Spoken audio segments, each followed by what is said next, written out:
সম্মানিত উপস্থিতি এবং আমার শ্রদ্ধেয় মায়েরা, আসসালামু আলাইকুম।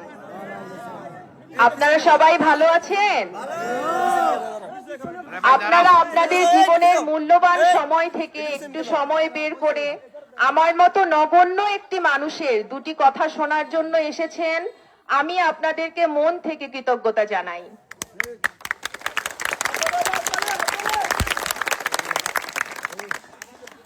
আমি আমাকে নগণ্য মনে করি, যেমনটি আমার স্বামী নিজেকে অধম মনে করেন। কারণ লোকে যাকে বড় বলে বড় সে হয়, নিজে যাকে বড় বলে বড় সে নয়। আমাদের মনে রাখতে হবে, অহংকার পতনের মূল।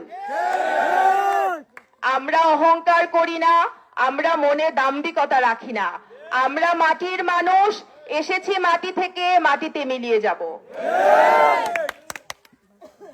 আমি আমার মায়েদের কাছে একটা কথা বলতে চাই।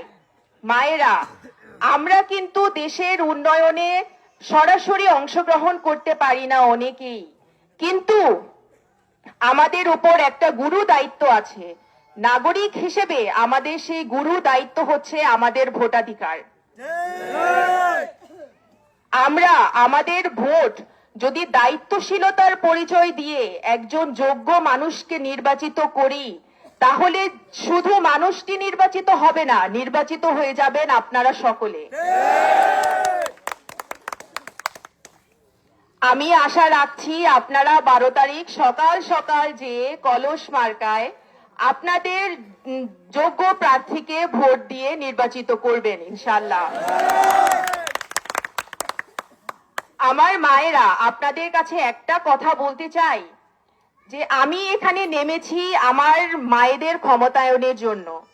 আমাদের অনেকটা পথ হাঁটতে হবে, পথ এখনো অনেক বাকি।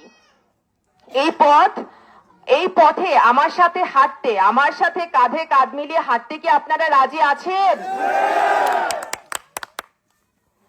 এখনকার মায়েরা অনেক সচেতন, আমরা সবাই শিক্ষিত আলহামদুলিল্লাহ। কিন্তু আমাদের শুধু শিক্ষিত হলেই চলবে না, আমাদের নিজেদেরকে ক্ষমতায়িত করতে হবে। কিভাবে করব? আজকে আমার ঘরের একজন মা যদি শিক্ষিত হন, তাহলে তার আগে আরেকটি কথা বলবো। একজন বিখ্যাত ব্যক্তি নেপোলিয়ন, উনি বলে গেছেন যে আমাকে একটি শিক্ষিত মা দাও, আমি একটি শিক্ষিত জাতি উপহার দিব। আজকে যদি আমার মায়েরা শিক্ষিত হয়ে কর্মে হাত দিয়ে যদি দেশের অর্থনীতিতে অবদান রাখেন, তাহলে আগামীতে তারই সন্তান দেশের অর্থনীতির হাল ধরবে কিনা? আমি এটাই বিশ্বাস করি। আপনারা আমাদেরকে জয়যুক্ত করলে আমরা কোনো আসনে বসবো না, আমরা বসবো মাটিতে, আপনারা বসবেন আসনে।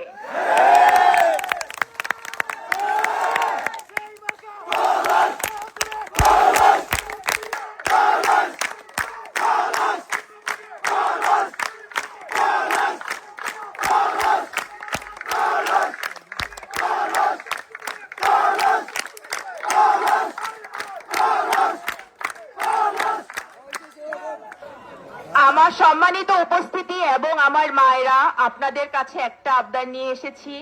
আপনারা আপনার মূল্যবান ভোট দিয়ে 12 তারিখে শাওন সাহেবকে জয়যুক্ত করবেন, আমাদের উপর আপনাদের দয়া রাখবেন। এই বলে শেষ করছি। আসসালামু আলাইকুম, সবাই ভালো থাকবেন।